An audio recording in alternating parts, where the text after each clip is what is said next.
بسم اللہ الرحمن الرحیم۔ نبی کریم صلی اللہ علیہ وسلم سے افطاری کے وقت کی دعائیں احادیث کی کتابوں میں منقول ہے۔ مشکات میں ہے، اللہم لک صمت وعلی رزقک افطرت، اللہم لک صمت وعلی رزقک افطرت۔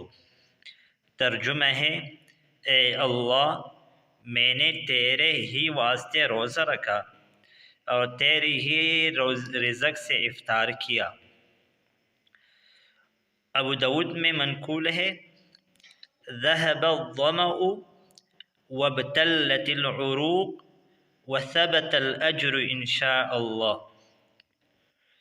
ذهب الظمأ وابتلت العروق وثبت الأجر ان شاء اللہ۔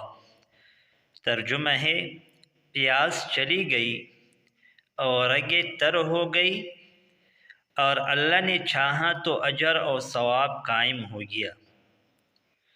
ان احادیث کے ذیل میں بعض شارحین نے یہی لکھا ہے کہ افطار کے بعد یہ دعائیں پڑھی جائے۔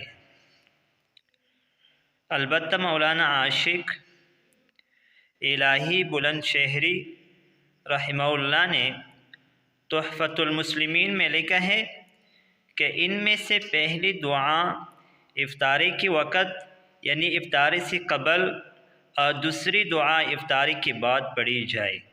جزاکم اللہ خیر۔ السلام علیکم ورحمۃ اللہ وبرکاتہ۔